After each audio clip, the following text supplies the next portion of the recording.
Welcome back नाज़रीन। Break के बाद मुझे जॉइन किया तजियाकार मियां हबीब साहब ने। मियां हबीब साहब मुकालमा में खुशामदीद। अच्छा मियां साहब, अभी ये दरियाओं के ज़मीन पर गैर कानूनी हाउसिंग सोसाइटीज़ के हवाले से आज उज़मा बुखारी ने भी एक न्यूज़ ब्रीफिंग दी है और आपने देखा भी है कि लाहौर में और दीगर जगहों पर और ख़ासतौर पर लाहौर में जो प्राइवेट हाउसिंग स्कीम्स हैं जो कि दरियाओं की जगह पर बनाई गई हैं, ये एक बहुत बड़ा क्वेश्चन है कि दरियाओं की जो आबी गुजरगाहें हैं कुदरती तौर पर उनको बंद कर दिया जाता है। तो आप क्या समझते हैं कि जिस वक्त ये सोसाइटियाँ बन रही थी, ये सब कुछ हो रहा था, तो ये इंतजामिया हुकाम बस तो कुशाद कहाँ पे थे, कैसे इतने बड़ी इस्टेब्लिशमेंट हो गई?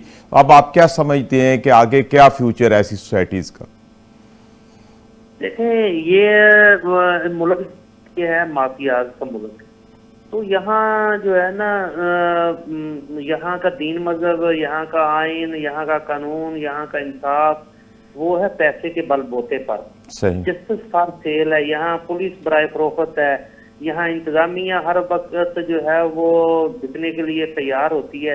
तो उसमें जो है वो आप सिर्फ किसी सोसाइटी के मालकान को मुर्द इल्जाम नहीं ठहरा सकते, बल्कि ये इसमें असल कसूर जो है वो तो रियासत के कुल पुर्जों का है। सही। वो तो उन अदारों का है जिन्होंने आंखें बंद करके जो है वो ये सारा कुछ होने दिया। अब आप देखें कि दरिया के बेल्ट में जो है वो जो बन गई हैं सोसाइटियां, जो मकान बन चुके हैं, वो आखिर किसी की इजाजत से तो बने होंगे ना। जाहिर है, नजर तो सब कुछ आ रहा होता है। हाँ बिल्कुल। उस वक्त जो वहाँ का इंस्पेक्टर था जिसने नक्शा पास किया, जिसने वो बनने की इजाजत दे दी, उनको पूछना चाहिए और उनको फांसी पे लटका देना चाहिए। लेकिन तो मियां साहब, ये तो नक्शा पास करने की तो आप बात कर रहे हैं, बहुत सारी सोसाइटीज का नक्शा भी पास नहीं होता, किसी को खबर ही नहीं होती। वो एक थोड़ी सी जगह अप्रूव करवा के पीछे सारे वो ब्लॉक भेज देते हैं और जो हुकाम है उन्होंने आंखें बंद की होती हैं। तो ये तो सूरत हाल ऐसी है कि बिल्कुल कानो कान खबर नहीं होने देते और पूरे फेज के फेज बना लेते हैं। तो जो जिम्मेदारान है फिर कहाँ होते हैं उस वक्त? नहीं, बल्कि इससे भी ज्यादा हैरान कुन बात तो ये है कि वो एक थीम पार्क है जिसके मालिक को अब पकड़ा हुआ, और उसके बारे में भी है जी, कुछ कहते हैं जी उसे ये सैलाब आने से पहले गिरफ्तार कर लिया था, कुछ कहते हैं जी कि अभी गिरफ्तार किया गया उसे, ये जब बहुत ज्यादा शोर मचा है उस वक्त। तो वो देखें, वो ना मालिक है ना वो उस प्रॉपर्टी का कोई वाली वारिस है। वो दरिया की जमीन थी और उन साहब ने जो है वो स्टाम्प पे ही जो है वो सारी सोसाइटी बना के बेच दी है, और कोई इस मुल्क में पूछने वाला नहीं है।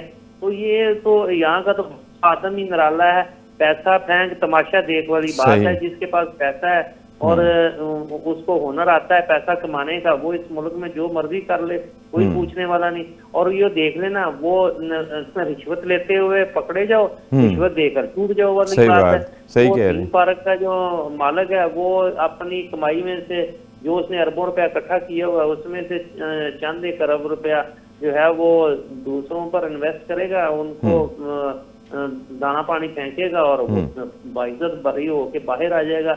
और जो जिन लोगों के बेचारों के पैसे डूब गए हैं, जिन्होंने जिनका मुस्तकबिल डूब गया, उनका कोई वाली वारस नहीं। तो अवाम क्या करेंगे? अवाम फिर किससे अपने इंसाफ की भीख मांगे, किधर जाए? इंसाफ तो मिलता नहीं है। तो सब जो बड़े, आपने कहा माफिया का मुल्क है, माफिया तो मौज मेला कर रहा है, लेकिन अवाम जो है वो बेचारी पिस रही है। और मुझे कई लोग मिले हैं थीम पार्क में जिन्होंने घर बनाया, वो कहते हैं हमने या तो अपने देहात में जमीन बेच के बनाया या कमेटियां डाल के बनाया, अपना पेट काट के बनाया। आज वो लोग जो हैं इस कदर पानी है कि वो अपना वहां पे घर ढूंढ भी नहीं पा रहे। तो फिर अवाम का क्या बनेगा? देखिए, अवाम भी जिस तरह की इंतजामिया है, हुक्मरान है, उसी तरह के अवाम भी इंतहाई बेहिस हैं और हुक्मरान भी इंतहाई बेहिस हैं। उनको किसी को, असल में हम जो है ना लालची हैं बेसिकली। हम जहाँ हम देखते हैं ना कि ये दो पैसे सस्ती है, हम वहाँ इतना बड़ा रिस्क ले लेते हैं, अपनी जिंदगी और मौत सही कह रहे हैं, बिल्कुल रिस्क ले लेती है। कहते हैं कोई गल नहीं, कल देखी जाएगी। ये जो बाद में है ना कि देखी जाएगी, इसने बेड़ा गर्क किया हुआ है। जब पता हो ना जिस मुल्क में कि नहीं यहाँ निजाम में जो है वो जब पकड़े गए तो जान नहीं छूटनी, तो फिर कोई इतना बड़ा रिस्क ना ले।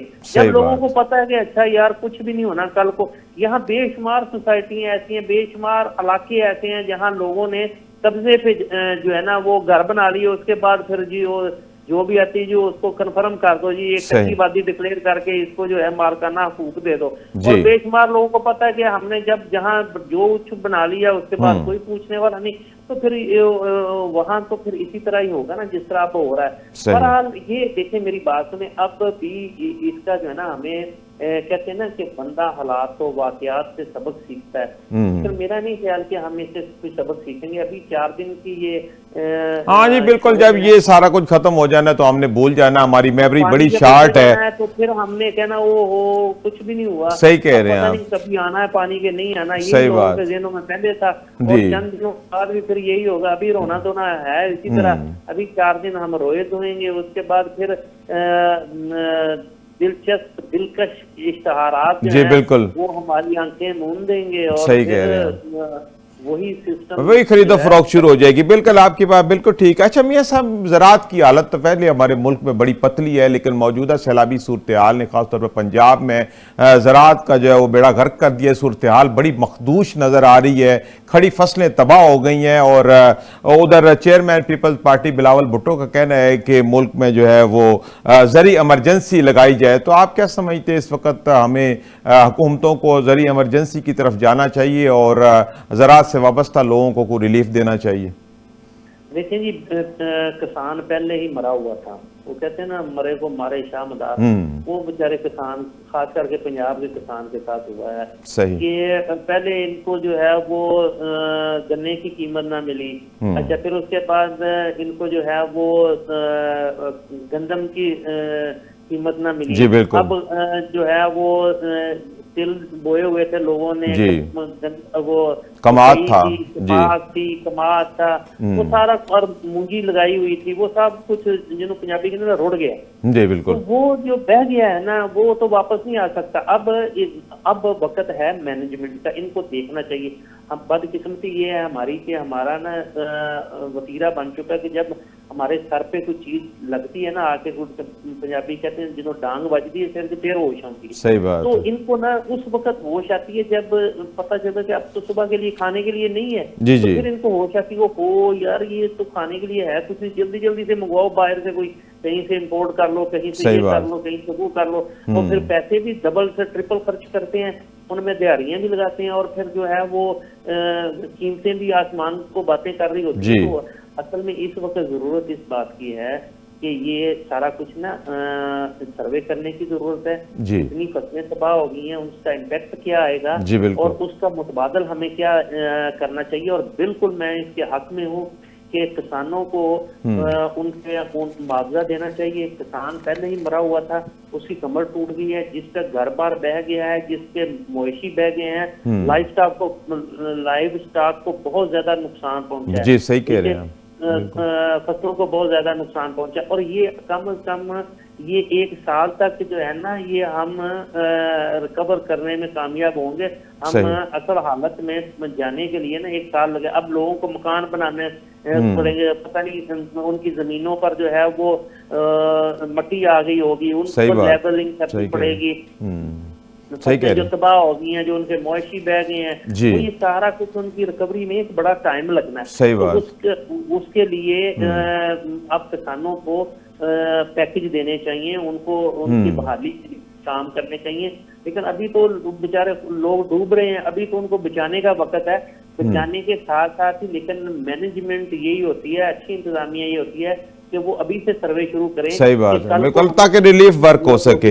हमारे पास कितनी है अभी जो है वो आटे का बहरान शुरू हो गया है। जी जाहिर बात है, जब वो गंदम नहीं होनी और जो स्टोर गंदम थी वो भी तबाह हो गई सैलाब की वजह से। अच्छा मियां साहब, रेस्क्यू ऑपरेशन के हवाले से आप क्या समझते हैं पंजाब में और केपी में कि कैसा रहा? क्या हमारे ये जो पीडीएमए है, एनडीएमए, इतने बड़े इदारे हैं, इतने इनके बजट हैं, इतने इनके पास गाड़ियां हैं, रिसोर्सेज हैं, आप क्या समझते हैं कि बर वक्त कोई रेस्क्यू ऑपरेशन किए गए हैं जिसकी जरूरत थी?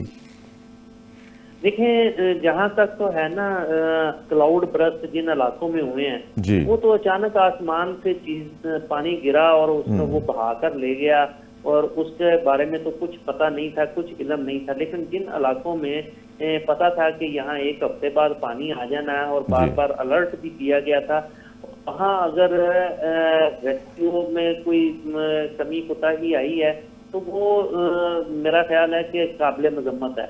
सही। लेकिन मैं आपको बताऊं, सलाम करता हूं मैं उन NGOs को, उन लोगों को, मुखैर हजरात को जी जिन्होंने दिल खोल कर हथियार दिए हैं। पाकिस्तानी के हवाले से बहुत जबरदस्त मुल्क है जी कि यहाँ लोग जो है ना डोनेशन बहुत जी, करते सही हैं, कह रहे हैं डोनेट बहुत करते हैं। सही तो बात। मैं समझता हूँ कि हुकूमत से बढ़कर मैंने बेशुमार लोगों को देखा है जिन्होंने रोज खाने पका पका के भेजे हैं, जी जिन्होंने सही खुद कह रहे हैं, राशन बिल्कुल भेजा है। और बेशुमार समाजी तंजीमें ऐसी हैं जिनके वर्कर्स जो हैं वो हुकूमती एहलकारों से भी आगे होकर जो है ना उन्होंने लोगों की मदद की है। तो सही। ये सारे लोग जो है ना हमें बिल्कुल कीड़े ही नहीं निकालते रहना चाहिए, हमें लोगों को अप्रिशिएट भी करना चाहिए दुरुस्त जिन लोगों बात, ने ये सारे बिल्कुल, काम जिन्होंने किए इस कड़े वक्त वो में आवाम का साथ दिया है। आपकी बात बिल्कुल ठीक है। अच्छा मियां साहब, इस सब डिजास्टर का जो मेन डिजास्टर है वो तो मौसमियाती तब्दीली है, क्लाइमेट चेंज से पाकिस्तान सबसे ज्यादा मुतासर है। हालांकि इसके फैलाने में हमारा कोई किरदार नहीं है, बड़ी बड़ी इंडस्ट्रियलाइज नेशन ने ये मौसमियाती तब्दीली पैदा की है, तो हुकूमत को पता भी है। और अभी माहिरीन से जब बात होती है वो कहते हैं कि ये मौसमियाती तब्दीली के जो असरात है पाकिस्तान पे, ये आने वाले साल जो है वो बढ़ेंगे। जब ये पता ही है तो फिर इस हवाले से क्यों इकदामात नहीं होते और वक्त पड़ने पे फिर हम दौड़ पड़ते हैं। लेकिन जो हमें पूरा साल इकदामात करने चाहिए माहौल की बेहतरी के लिए, माहौलियाती ये जो तब्दीली है इससे जो पड़ने वाले असरात उससे बचने के लिए, तो इस हवाले से हुकूमत क्यों जो है वो संजीदा नहीं नजर आती है आपको? देखिए ये ना फुल टाइम सब्जेक्ट है ये कोई राह चलते या एक कॉन्फ्रेंस करवा लेने से या एक मीटिंग कर लेने से ये मामले हल नहीं होंगे। ये इसके लिए ना लॉन्ग टर्म प्लानिंग चाहिए। और इसके लिए आपको ये मसला ऐसा है कि इसके लिए हमें दुनिया को इन्वॉल्व करना चाहिए। हम इसमें ना संजीदा नहीं है। हमें पता है अगले साल 20% जो है ना इससे ज्यादा मौसमी हालात खराब होंगे। उसके लिए हम क्या तैयारी कर रहे हैं? कुछ तैयारी नहीं है हमारी। ना ही मैंने जिस तरह कहा ना कि जिस तरह ये हाउसिंग सोसाइटी वाली आपने बात की, मैंने कहा 4 दिन बाद फिर वही हाल होना है। वही होना है बिल्कुल। सेम इसी तरह जब ये पानी शानी उतर गया, हालात नॉर्मल हो गए, तो हुकूमत ने भी भूल जाना, हमारे इदारों ने भी भूल जाना और पब्लिक ने भी भूल जाना है कि हमारे साथ कल को क्या होना है। लेकिन ये मैं आपको बता दूं कि हमेशा जो होते हैं ना ऐसे हादसात वो सबक सिखाते हैं। सही बात है। अच्छी महज़ब कौमें जो होती हैं ना वो उनसे सबक सीखती हैं, इक़दामात करती हैं। दुनिया में बेशुमार ऐसे मुल्क हैं जहाँ बहुत ज्यादा बारिशें होती हैं लेकिन वहाँ लोग डूब के नहीं मर जाते। उन्होंने सिस्टम इस तरह का बनाया होता है कि वो उसमें सरवाइव कर रहे होते हैं, कारोबार जिंदगी उसी तरह चल रहा होता है। इसी तरीके से आप जापान देख लें, वहाँ इतने जल्जले आते थे लेकिन उन्होंने अब अपना स्ट्रक्चर ऐसे बना लिया है कि उनकी इमारतें 5 फुट इधर 5 फुट इधर तक चली जाती हैं, इतनी लचकदार हैं तो वो गिरती नहीं है। तो उन्होंने जल्जलों का हल निकाला। तो हमें पता है हम 78 सालों से पानी में डूब के मर रहे हैं जब बारिशें होती हैं। ये लेकिन कोई इक़दामात नहीं करते। अच्छा मियां साहब, मौसमियाती तब्दीली के हवाले से हमें जो पाकिस्तान को मशवरा दिया गया है बैन अवी सतह पे वो एडॉप्टिव पॉलिसी का है कि ये जो कुछ हो गया है ये होना है, आपने इसके साथ रहना सीखना है। जब ये एक बात पता ही चल गई है तो फिर हमारे जो इदारे हैं, एनवायरनमेंट प्रोटेक्शन एजेंसी है, पूरा एक फेडरल लेवल पे मिनिस्ट्री है, इनके पास फंड्स भी हैं, इख्तियारात भी हैं, इंफ्रास्ट्रक्चर भी है, तो इनकी मॉनिटरिंग क्यों नहीं हो रही और इनके ऊपर क्यों नहीं चेक एंड बैलेंस रखा जाता? कितने वसाइल होने के बावजूद, इतने इदारे होने के बावजूद भी पूरा साल मुतारक नहीं होते। अच्छा, एक तो मेरा ख्याल है कि हुकूमत को चाहिए कि जो सैलाब अफेक्टेड एरियाज है ना वहाँ रेड लाइन खींच देनी चाहिए, उसको ना उस सख्त लकीर डाल देनी चाहिए क्योंकि ये इस लाइन से आगे जो है ना फ्लड आने का खतरा है, लिहाजा आप यहाँ परमानेंट इमारतें तमीर नहीं कर। सही बात, ये बात बिल्कुल ठीक है। और उसकी एक मौसर मॉनिटरिंग होनी चाहिए क्योंकि अगले साल हमें पता है इससे 20% हालात और ज्यादा खराब होंगे, तो हमें उसकी तैयारी इस तरह करनी चाहिए। अभी देखें, अगर हम CCTV वाले जो हैं वो लोगों को जो है वो फौरी इंसाफ फराहम कर सकते हैं, जिस तरह से का भी वो कर रहे हैं। तो ये भी हो सकता है, इनकी भी मॉनिटरिंग सख्त हो सकती है, लोगों को समझाया जा सकता है कि आप यहाँ ना, और सख्त कानून बनाने चाहिए उनको, उनकी सख्त मॉनिटरिंग होनी चाहिए। और दूसरा, हमें इंतजामिया को, अदारों को मुतहर्रक करना चाहिए, उन्हें मुनज़्ज़म करना चाहिए और उन्हें रिस्पॉन्सिबल बनाना चाहिए कि वो किस तरीके से जो है लोगों को इस किस्म के हालात से जो है वो बचा सकते हैं, उनको मुश्किलात को आगाह करना चाहिए, फिर मीडिया के जरिए शऊर देना चाहिए कि भाई हम इस किस्म के हालात से गुजर रहे हैं, और फिर इसके साथ साथ उसके इक़दाम करने चाहिए। मतलब शजरकारी बहुत ज्यादा करनी चाहिए, हमें बहाव जहाँ है वहाँ, जहाँ बंद बांधने की जरूरत है वहाँ बंद बांधे, जहाँ क्लियर करने की जरूरत है वहाँ हम क्लियर करें। जी बिल्कुल। अच्छा मियां साहब, अगर आपकी तजवीज को मान लिया जाए और सुर्ख लाइन लगा दी जाए तो फिर रूडा का क्या बनेगा? ये तो सारा प्रोजेक्ट ही वहां पर है जहां सैलाब आया, तो फिर इसका क्या मुस्तकबिल देखते हैं आप? देखें, मेरी बात सुने, बात यह है कि लोगों ने समुद्रों में भी जो है वो शॉपिंग मॉल भी बनाए हुए, शहर भी आबाद किए हुए हैं। मैं वीनस फिर के आया हूँ, बिल्कुल ठीक है, लेकिन सारा वो सिक्योर है ना, ये हमारी तरह तो नहीं है कि आप नहीं, मेरी बात सुने ना, सिक्योर करना पड़ता है ना। मैंने तुर्की देखा है, वहाँ समुद्र में जो है वो इमारतें बनी हुई हैं, दरियाओं में लोगों ने उनको प्रिजर्व किया हुआ इस तरीके से। उसके लिए मैं एक इंजीनियर से बात कर रहा था, उसने ऐसी टेक्नोलॉजी मुझे बताई, सिर्फ एक मेथड बताया उसने कि अगर दरिया को इस तरीके से बहाव उसका जारी कर दिया जाए तो 5 लाख क्यूसेक रावी में से निकल सकता है और उसको कोई फर्क नहीं पड़ेगा। तो वो असल में या तो हम तो चल चलाओ वाला काम करते ना, हम बातों में सारा कुछ बना देते हैं, लेकिन अमली तौर पर कुछ भी नहीं करते। हमने रूडा की जमीनें खरीद ली है रूडा के तहत, लेकिन हमने काम वहां ठेका नहीं किया। बिल्कुल। अच्छा, तो जिस तरफ आप इशारा कर रहे हैं ना, वो है बेसिक इंफ्रास्ट्रक्चर रूडा का, बात बिल्कुल ठीक है, लेकिन अगर वो पहले वो इंफ्रास्ट्रक्चर बन जाता जिससे वो वाटर चैनल बनने थे, बाद में फिर ये जो इसके बेनिफिशरी है जमीनें खरीद के स्कीमें बनाने वाले, ये होता। हमारे यहाँ उल्ट चला है, अगर इंफ्रास्ट्रक्चर बनने की तरफ तो कोई इकदाम नहीं हो रहे, लेकिन स्कीमें बना के बेची जा रही हैं। जी बिल्कुल इसी तरह है। असल में इनको ये है ना, यहाँ हर बंदा तो जो है वो चक्रबाज है ना। हुकूमत को या रूडा को ये था कि अगर हमने पहले इंफ्रास्ट्रक्चर बना दिया तो फिर लोगों ने, किसानों ने हमें जमीनें नहीं देनी। अब उन्होंने जो है वो औने पौने दामों लोगों से जमीनें खरीद ली हैं, और उसमें बड़े बड़े बहादुर लोग मौजूद हैं, वो जमीनें खरीद के आगे रूडा को बेचते हैं। तो और वो उन्होंने क्या करना है कि जब इंफ्रास्ट्रक्चर बन जाएगा तो वो फिर बहुत महंगी होगी, कईयों की दिहाड़ियां लगेंगी। जी बिल्कुल। तो ये तो नीतों का फुकदान है ना, असल में बात तो ये है। जी तो पाकिस्तान के असल में बेशुमार मसले मसाइल हैं, ये इसकी कोई ईंट जो है ना वो सीधी नहीं है। इनको तो इसके लिए तो एक बहुत बड़ा इंकलाब की जरूरत है, यहाँ जो है ना सबको सीधा कर देना चाहिए, फिर ही जाके सही कह रहे हैं। बिल्कुल ठीक है, बहुत शुक्रिया मियां हबीब साहब, आपने वक्त निकाला और प्रोग्राम में शामिल हुए। नाज़रीन, इसी के साथ वक्त हुआ एक वक्फे का, हाजिर होते छोटे से वक्फे के बाद।